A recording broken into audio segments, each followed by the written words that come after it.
Light up your family times with delicious juicy toppings. Remember that true happiness comes at special moments, and sometimes you don't wait for it, you simply ask for it.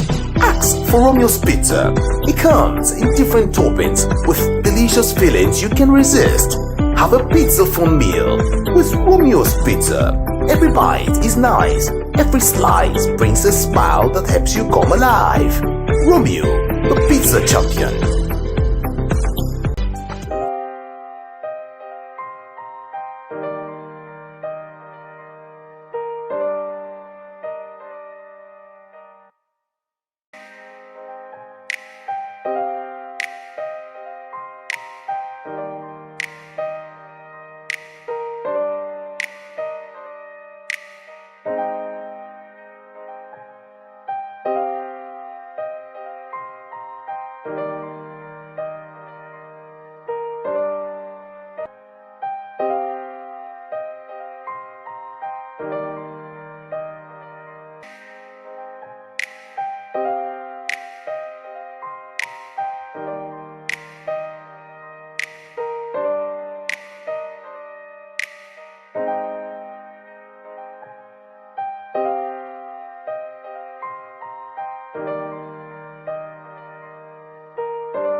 Light up your family times with delicious juicy toppings. Remember that true happiness comes at special moments, and sometimes you don't wait for it, you simply ask for it. Ask for Romeo's Pizza. It comes in different toppings with delicious fillings you can resist. Have a pizza-ful meal with Romeo's Pizza. Every bite is nice. Every slice brings a smile that helps you come alive. Romeo, the pizza champion. Light up your family times with delicious juicy toppings. Remember that true happiness comes at special moments, and sometimes you don't wait for it, you simply ask for it. Ask for Romeo's Pizza. It comes in different toppings with delicious fillings you can resist. Have a pizza-ful meal with Romeo's Pizza. Every bite is nice. Every slice brings a smile that helps you come alive. Romeo, the pizza champion.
How hard life gets.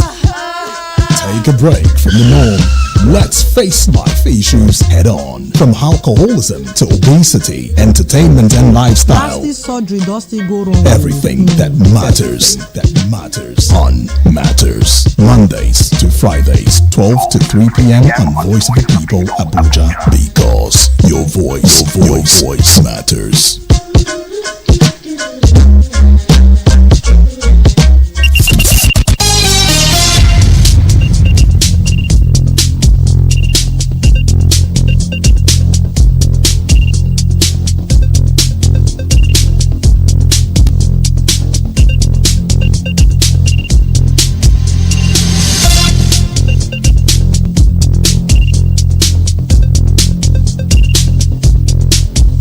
Matters on Voice of the People, 96.1 FM Abuja. Yes, we continue with Formula U. Let's discuss your wellness. Let's discuss lifestyle. We do this every Monday all the way through Thursday. Today, Tuesday, the 13th of June, 2023. Let's talk about something that concerns you and concerns me. Something that every single person listening to me right now has complained about at one point or another, whether you are standing on either side of the fence. We're discussing the escalating cost of housing in Abuja. What are the causes? What are the impacts? And what are the potential solutions? I'm not going to be doing this alone. Of course, I do have a guest in the house, and we are going to go ahead and introduce the subject and get into it. Remember, you can air your views. You can join the conversation on WhatsApp 0700-010-961-961. You can also call in the studios 0700-010-961-961. Stay with us.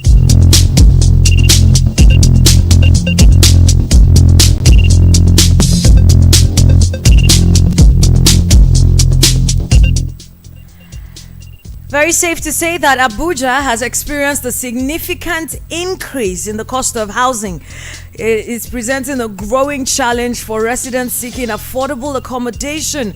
Now, there are several factors that contribute to this trend. Firstly, we can blame maybe rapid urbanization, population growth, many things. But then again, several Nigerians have been asking, why can 400,000 naira not get me a self-contained apartment in Abuja? That's just one part of the questions. Well, to discuss this issue and so many more things around it, I have the COO of Rev Investor Property and Projects Management, John Kelvin Onyekashi. Thank you so much for joining us in the building. Thank you very much, Lesson. Well, thank you for coming to this, coming to the house today. Now, just before we went on air, I remember you saying that you are a quantity surveyor. Yes. By profession. Yes. Let's start there. Tell us what that means. Okay. A quantity surveyor is a building professional, a construction professional that is involved in the cost estimation and management of construction projects. So basically, in a nutshell, that's what it is. Yeah. So you build houses? Of course. For people. Now, a lot of people will blame people like you for the issues that we have today. I remember what led us to having this conversation was there was a tweet you made on Twitter where you do have a very nice following, by the way. Y'all can go follow him at Abuja Property Guy. Yes. Yes, that's who he is. So let's go back to the conversation. You said it's very, very sad that 400,000 naira is what you have, and you still struggle to get a self-contained apartment in Abuja. That's just the cost. Then you look at what you're paying for. Most of the self-contained apartments look like shoe boxes. The kitchens, you can barely fit yourself into them. The bathroom, same. It's a very tiny space. You're struggling to live, and you're paying that much money. Let's begin with your thoughts as to why we are in this situation generally. All right. Thank you very much. There are lots of reasons for the cost of housing in Abuja. A lot of reasons. I can mention a few. One of them being that there's a popular belief amongst some people that the rents in Abuja is not supposed to be very affordable because it's a popular belief by some class of people because that will lead to overpopulation. And so one of the ways in which the population is controlled to an extent is the price of housing. All right. And then something else again which leads to this cost of housing is there's a predominant mindset that everybody has to live in the center, in the city centers. All right. Unlike compared to places like Lagos. Lagos is a much bigger city, a mega city. All right. But then if you look at the cost of housing, in Lagos, you will only find the very, very expensive ones compared to Abuja in places like the island, VI, Lekki, and the rest of them. But other places are pretty fair compared to Abuja. Now, the thing is, a typical Lagosian does not really bother about where he lives, how the distance, right, from where he lives, except maybe because of their the job. So they want to, maybe they work in the island and because of traffic and all that, so they just want to stay close. But in Abuja here, everybody just wants to live in the center or close to the center. So it's a thing of class, it's a thing of a kind of popular mindset that has to go with, just living in Abuja. So that's one of the reasons. So because a lot of people want to live in the center or very close to the center, it makes these houses in the center quite more expensive. And some extent is also reducing, or it's not allowing the rate of development in the suburbs to grow as fast as it is supposed to.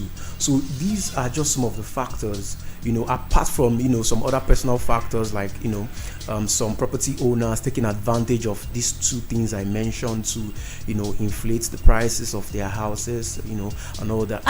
Very funny you mentioned that. I was going to ask you who benefits of this high cost, because you just said that one of the reasons why housing would be that expensive here in Abuja would be because people are saying so that it won't be overly populated, which I don't think has helped. That is a particular class of people. I don't want to talk about that. Personally, I wouldn't think has helped, but this is a vision about me. Who is the main benefactor of this high cost of housing? It is me and you.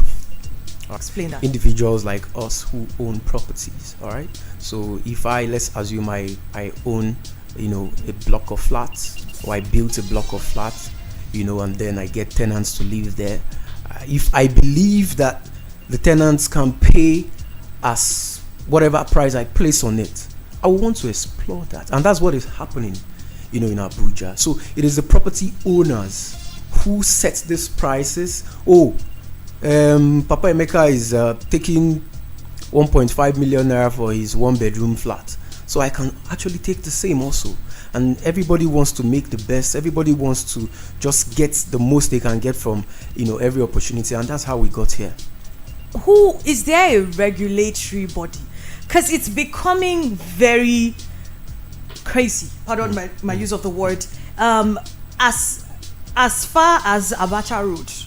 I think it was Abacha Road. I saw a property yesterday. It was listing for, I think it was a self-con. No, it was a one-bedroom. It was 900,000 naira. Just 100,000 naira short of a million. Then when you now finish paying agency and all of that, you're talking about over a million naira. How much is an average Nigerian making in Abuja? Because the people that have the money are not going for that. Okay. For that building, right? And you mentioned it, like people want to stay in the city center. But then even if you check the outskirts, the suburbs, so to speak, it's not that cheap. Say you want to live in a place like Lube, for example, federal housing. You're getting a self-contained, a very tiny shoebox self-contained, maybe at 500,000 naira for your rent.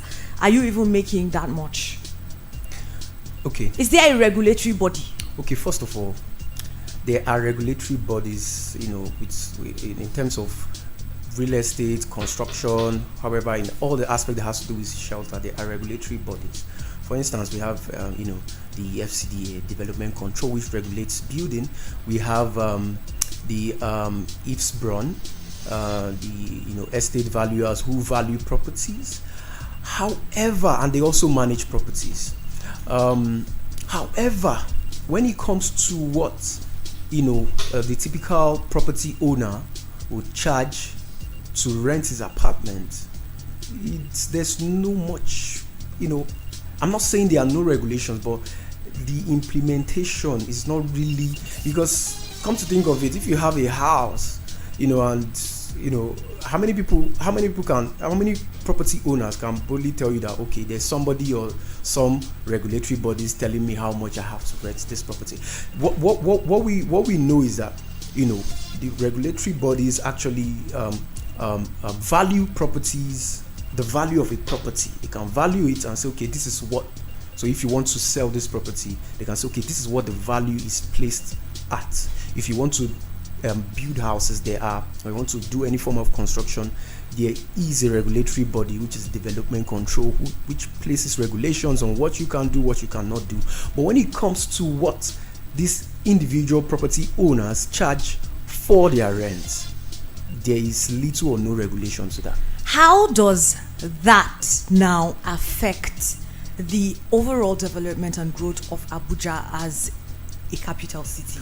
Okay, let me start by saying Abuja's population is actually growing at a very, very high rate, which even the residents are not really aware of this growth. And it is also true that Abuja, is developing also very fast. I mean, the suburbs are spreading, and develop. However, the development and the growth in population are not the same. The growth in population is actually higher, which is why we actually have a deficit of housing.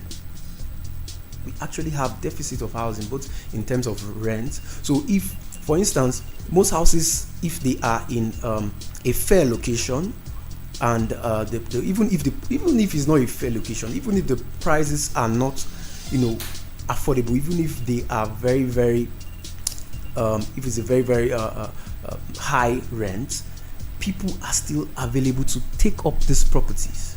Why? Because there are more than enough people who need such property. So, and they are available and willing to take these properties up. Let's so talk this is what about, we're dealing with. Let's talk about the factors that affect, or the factors to consider when looking for, when thinking about costing. Say you're a house owner. Do you just look at, how much is Mr. Okoro charging for his 3-bedroom apartment, or what are the factors to consider when you are as a property owner? Okay, so I'm not an estate valuer. They are actually professionals that they go by the name estate valuers, and estates. They study estate management and all that. So the proper way of the proper way of valuing your property is by going to the estate valuers. All right, they would value the property for you. However, we are Nigerians, so most times Nigerians use one of the methods which they use to value properties, which is not the only method valuers use. It's actually one of the methods, which is comparative value. Now, so comparative value is simply what are similar properties in similar locations selling for. So the typical Nigerian will just say, okay, if my next neighbor in the other compound is selling his house for so value, and I think we have almost the same thing, then I should be able to sell. Or the people in this street, two people just sold their house in this street or in this estate for XYZ amount, so I can actually sell mine for the same amount. So people use this comparative value most times, but the best way to go about it is to hire an estate valuer to value the property. All right, great. Now we have been talking about the escalating rise in cost of housing in Abuja, the causes, the impacts, and the potential solutions. This is Formula U on Voice of the People, 96.1 FM, Abuja. Let's pay some bills. We'll be right back.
Deck's on. What you doing with that thing? Deck's on. Tapes on. Tapes on.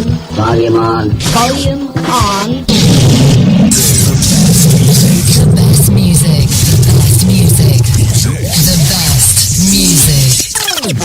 Keep it locked, cause you will be shocked. This is not just another radio on your dial. This is Voice of the People, 96.1 FM, Abuja. Brace yourself. So all I'm saying is, Oh man, wouldn't I love to go to the beat rocks. 我想因為有種成個心隻大有數，佢第一種啊。 listen. We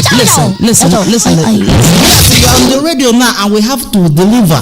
And sorry, now the jamming that we want to jam for you now. It's a new starting something. This is brought to you in the event of an actual emergency. VOD 96.1 FM, your interactive radio.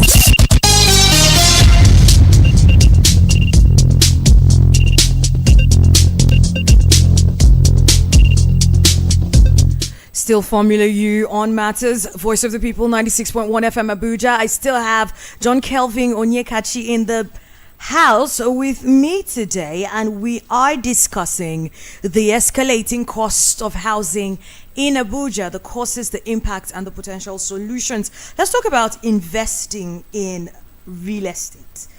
Everybody now that can afford it is going into real estate now. It's like, oh, that's the new gold. You're moving from point A to point B. People are passing flyers to you. Oh, if you deposit this amount of money, you can be able to. Let's talk about let's generally, what's your overview on investing in real estate business?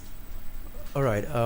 for me, Abuja is an emerging mega city, and it is long overdue for it to become that. So I'll be talking with Abuja in mind, right? So it is actually a good mind because it is an emerging city. So the suburbs are growing really fast, So it is a thing.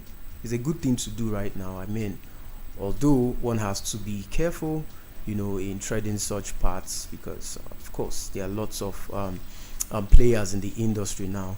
So the advice should just be that anyone that wants to go into real estate should do his or her due diligence, but make sure you get something for yourself. You invest in something. It's actually very important because after now we're going to be seeing Abuja as places like Lagos where most environments are all built up, and if you want to get a property in some of those areas, you pay a very large amount of money compared to Abuja now, where most part of the suburbs are still developing. They are still comparatively more affordable. So, and it's going to, with the rise in population and some other projections we're looking at, the suburbs are going to develop real fast, and those who are going into investing in landed properties now in some of these locations will be among those who will be smiling to the bank after now. Say I'm a rookie. I know nothing about this absolutely, but I've thought about it. I'm thinking, I want to invest in real estate in Abuja. What areas would you advise that people look out for? Like, in this area, in that area? Okay. Okay. First of all, I would say, addressing the housing. Let me start by saying this: addressing the housing situation in Nigeria, investing in some of these suburbs is actually one of the solutions, all right, because we actually need to spread out a bit more. So when we spread out a bit more into the suburbs, it will reduce the demand for housing in and around and close to the city centers, right? So when demand goes down, the costs would also likely go down, right? So some of the areas which are fast developing and are still affordable to an extent, locations like Idu, locations around the airport road. When I mean Idu, I mean around the train station areas, locations like Piakasa, locations like Karimo, locations like Kuje. These places are within 20 to 30 minutes reach to the central area.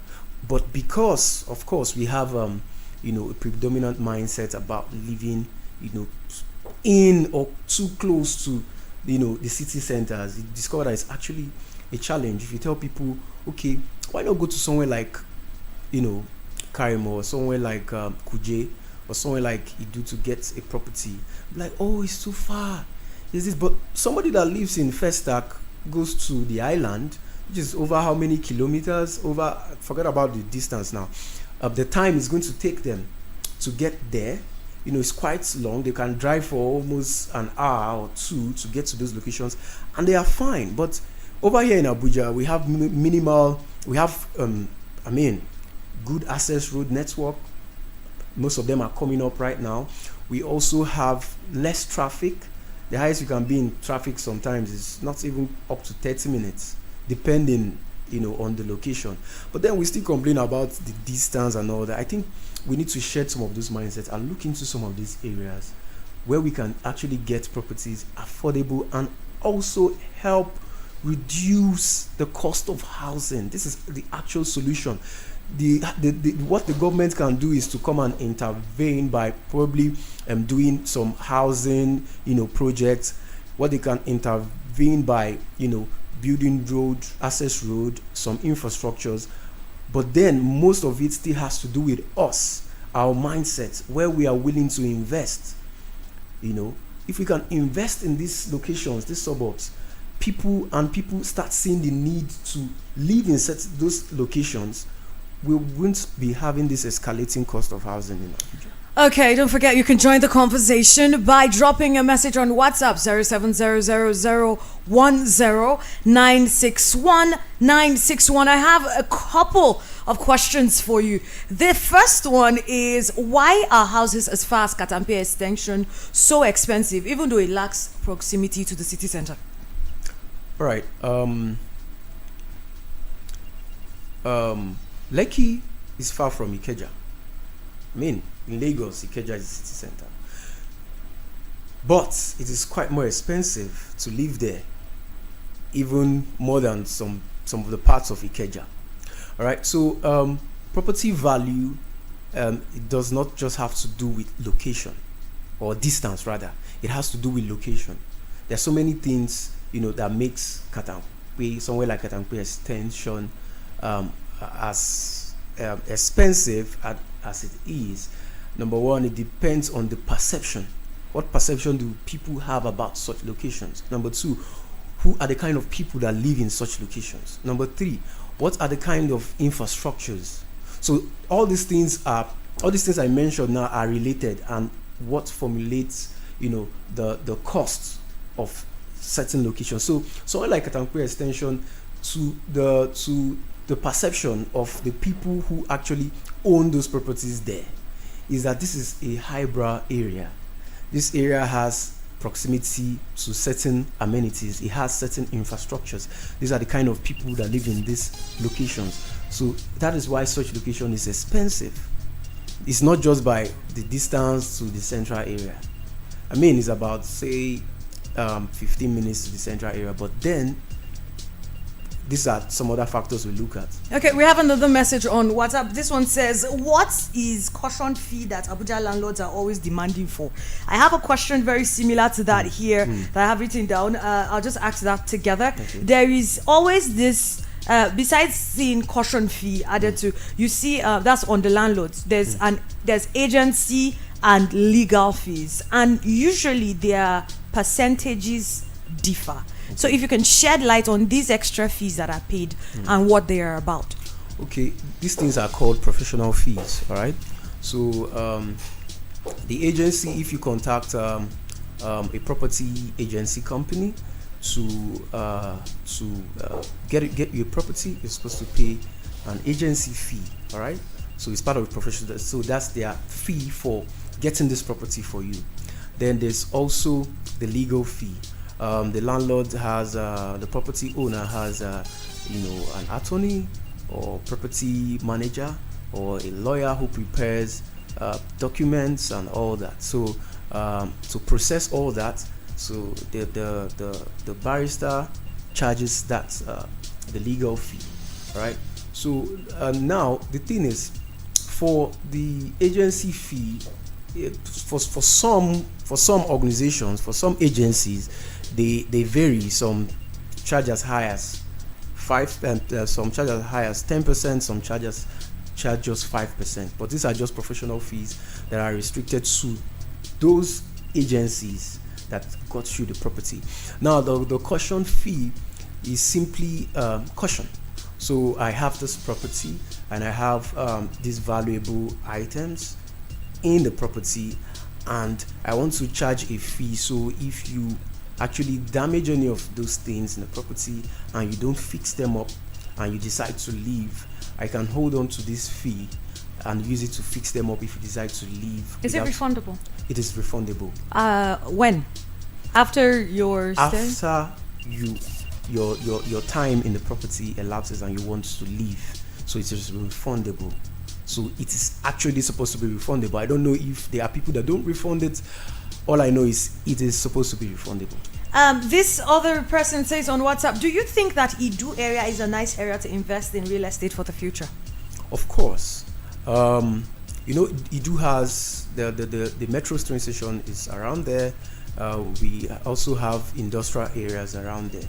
So it's also an emerging area. Why? Because it has infrastructures like access road. It has a close proximity actually to the airport. It also and some other things. So because there is this facilities around there, of course, it's to help most of the properties in that location to rise real fast when they start developing. So that's a catch actually.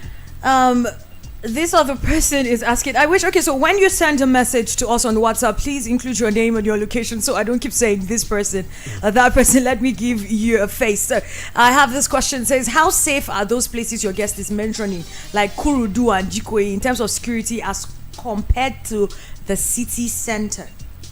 Okay, everywhere is safe and unsafe at the same time. It all depends on where criminal elements decide to act. I mean, can we say that if I'm living on Aso Drive, I don't think I'll be thinking about security now, would I? We've had people kidnapped, in Wusitu, Asukoro, Mitama. Okay. So it's not so what we'll be talking about is how lonely the places might be and stuff like that. The thing is, every city was once a bush. I mean, for those that has vegetation, every city was once a bush, and every city will have to go through that phase of very, very no density to low density to medium density, and above. So for these emerging places, they would need time also, and it's going to need interest. So people need to have interest in those places. For instance, if you go to an area, there must be a first house, a first road, a first street, a first estate. So people need to be willing to be the first or the first group of people that goes into a particular place. So if we all sit back and say, oh, this place is very isolated, or this place is not developed, who will develop it? It has to be us. So basically, there have been cases of fraud. Okay. Lots of people will say, I paid for a land, or like 7 that paid for the land. Now we have a whole land case. You'd even hear people saying that land matter. The moment your land has a situation and you are going to court, just forget about it, because none of you have it. Break it down. How do I not fall victim? What are the things I need to do if I want to buy property? Okay. How do I know who is going to defraud me? First of all, that is a whole consultation on itself. So it's not something I can just sit here and state. But I'll try to, touch on a few things. First of all, cases of fraud. The truth is, just like every business, there will always be criminal elements that will take advantage of people. So it's a given. In every business, it has it. So then some people will also make mention of things like they bought a land and something happened and they couldn't have it anymore. Now that is another line on its own, because there are a lot of things that can cause somebody to buy a land and then probably after a while they no longer have access to it. Sometimes it can be because of encumbrances on the land. Sometimes it can become, sometimes the government can choose to say, okay, we want to use this land and then we'll compensate you guys, for using it. Sometimes it can be just so many reasons. It can be a problem of the developer not doing due diligence, or not before even acquiring the land, or not following government regulations. Right, every land has a purpose. If you're not using the land for what the government has specified, that you should use the land for, you are bound to run into issues. So most times, yes, they are scams, but most times it's not really scams. Sometimes it can just be lack of information or lack of doing due diligence, even on the part of the developer. So he runs into problems, and then the interpretation the subscriber gives to it is I was ripped off, or I was scammed, something like that. They are scams, and then there are also these problems, which I may not have time to start talking about all of them, maybe some other time. Okay, then. So how you also asked how to avoid these situations. First of all, I would say, there's also need to, apart from doing due diligence, all right, which involves going to searching about the history of a property. There's also a situation of going to trusted brands, all right, brands that people know, brands that people have worked with, that people can vouch for, known brands that they probably don't want to have anything that would stain their image, and all that. So that's also another thing one needs to look into. Go to reputable brands that people can vouch for, people know, people have done business with. Then you do due diligence, you search about the property, all right. you know what kind of documents do they have. You do your search. I mean, there are places like Aegis, right, where you can go and search about a property, and know what it's about. I have one person here from Kurudu, which is very funny because we just spoke about Kurudu. Says, why are some landlords always discriminating against female tenants? I'm just going to say, just before you go on that question, I have heard very different cases. People have called and said, I was trying to rent an apartment. They said it has to be a working class person. Some people will say, I don't want anybody that doesn't have a job that takes them out. You can work from home if you live in my house. So I don't want a single female. I don't want single men in my house. I don't want a particular tribe. I don't want a particular religion. What is this about? The thing is, sad to say, but we live in a country where there are so many biases. And especially when it has to do with tribe, religion, and personal beliefs, lifestyle, and all that. So we find some property managers and some property owners bringing these biases into giving out their property. And the thing is, there's little you can do about it, because at the end of the day, it's still their property. So all we can do is just to encourage them to say, look, try to look beyond these biases and look at people for what they are, not your bias or what you think they should be. And then on the part of the tenants, some of these landlords they've also had experiences with certain kind of demography, certain kinds of people. Probably they've had people, some, in terms of women, probably they've had uptown girls, in their as tenants, and probably they encountered a lot of things they didn't like. So probably they are just using that to judge every other female tenants and all that. So these things still boils down to just their biases and and all that. And then we should also not fail to encourage people that you are supposed to be at your best behavior when you live in people's property. Yes, you're paying rent, but then if you know that certain things would actually leave bad impression about your demographic to property owners, why not just leave it? When it comes to things like you mentioned, they want people who work, civil servants and all that. I've had certain situations where landlords will tell you, if it's not a civil servant, if it's not this, Absolutely. if it's not that, I'm not going to rent out my property.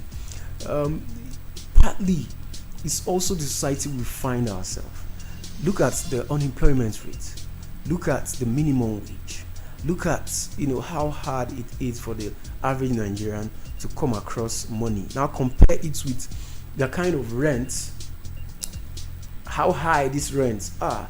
So sometimes people can run into challenges, financial challenges, and then these landlords, in trying to avoid those situations where they cannot pay, they know that, okay, if they are civil servants, they can actually report them, or they can easily have access to their employers to say, okay, this person needs to pay rent, or they know that their salaries are fixed and would always come in due time. So some of the things they look at and say, okay, that's why I want this, but somehow it also denies people who can actually afford that rent the opportunity to be able to rent such property. And my next question might put you on the spot. Okay, go ahead. Where do you stand regarding the cost of housing? Do you agree that houses are extremely expensive in Abuja? Where do you stand?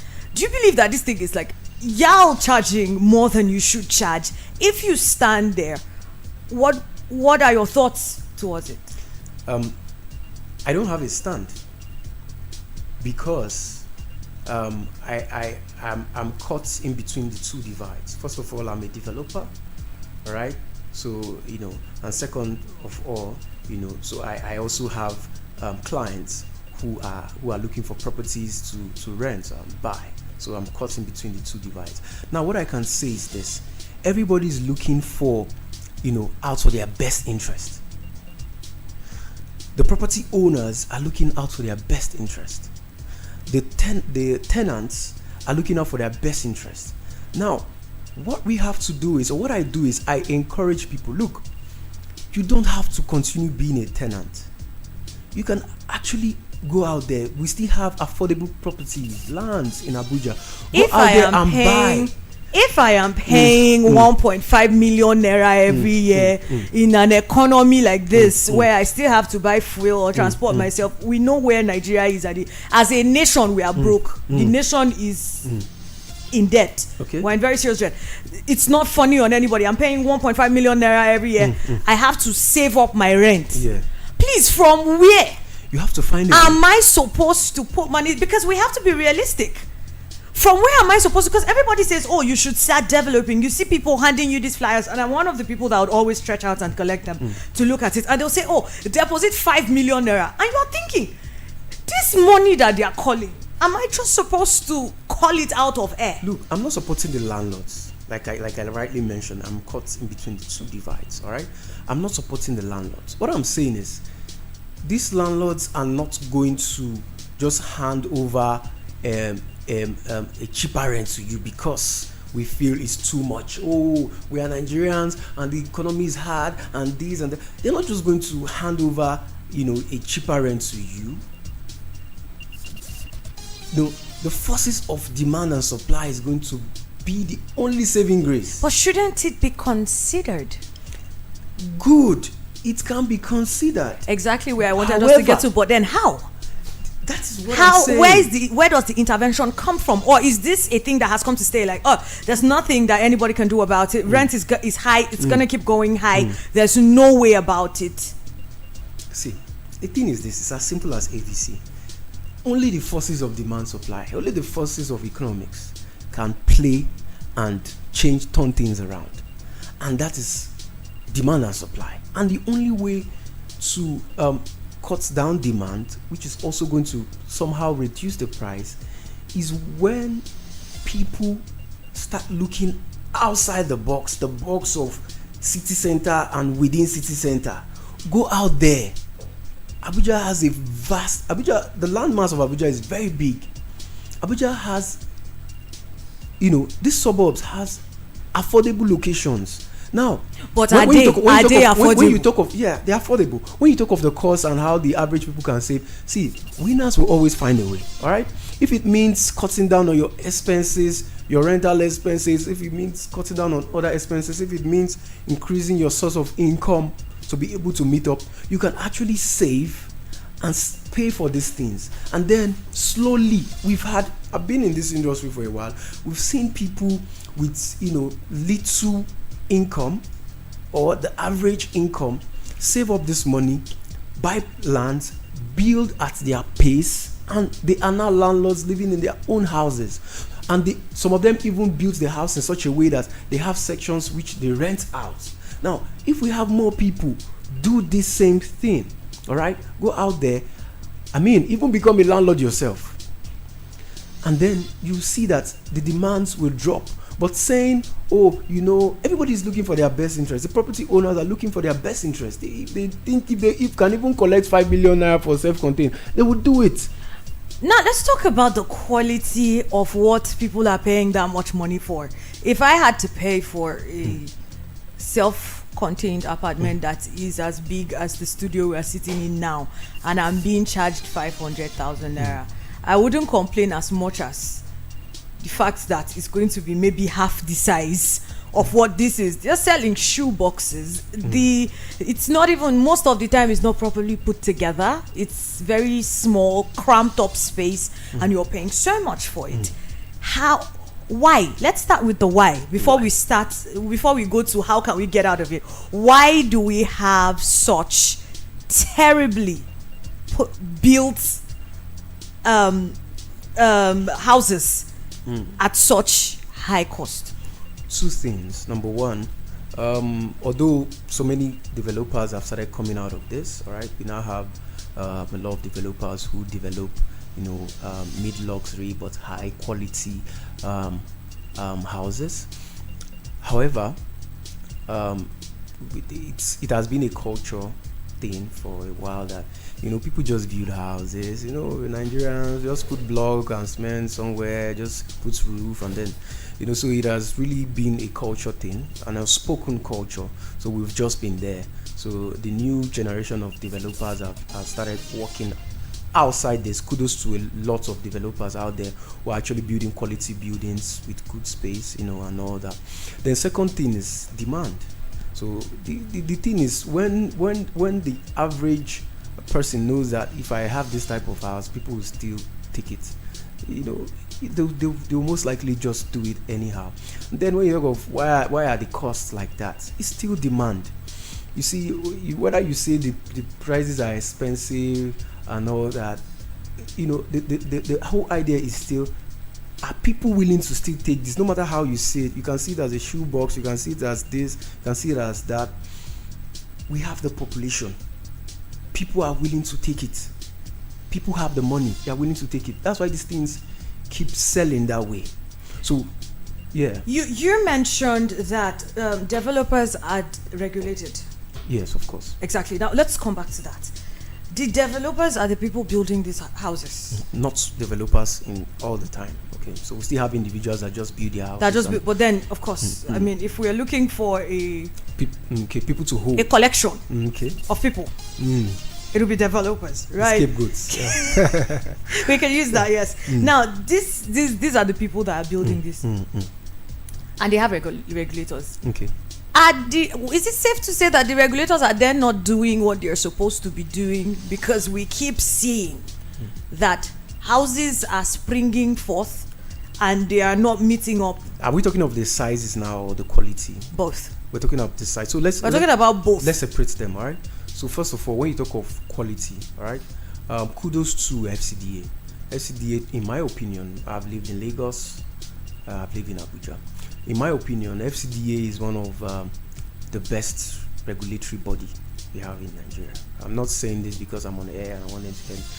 I know that for a fact, because when it comes to regulation, they actually try. They do really well.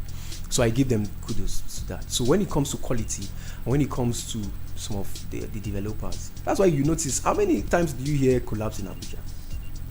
It's very difficult to see. So kudos to them for that. So developers, when it comes to quality, some of the, is that all that is regulated? Quality. I'm talking of quality now. Okay. All right. So when it comes to quality, all right. So most developers actually do well with quality. All right. So I give that to them. New developers. I'm not talking about the old ones. Then when it comes to size, now size is a life choice. Although there are some sizes you cannot go down to. All right. There are some, for instance, a living room, you can actually choose to make them very big. You can choose to make them small, but there's how small you cannot take them up to. All right. But size is a choice thing. All right. It's more of a lifestyle choice thing. So people want their parlor to be like a football pitch, while some don't really mind. All right. They are cool with smaller spaces. All right. So so that's basically what size is about. But for this, then you also understand that if all this building prototypes that actually get approved by the FCDA actually goes through the FCDA, and the FCDA knows that okay, these sizes are okay, so it must not be like a football pitch. All right. I don't think anybody complaining about this is looking for a football pitch. I think you have a clear understanding. That's satire, right? That's satire actually. So, but you get what I mean. So it goes through development control. So development control knows that okay, this size is fairly okay for such kind of living space. If it's not okay, trust me, they won't approve it. Except it is a building that is without FCDA's approval. So there are buildings without the FCDA approval? Well, there are some parts where they are actually buildings with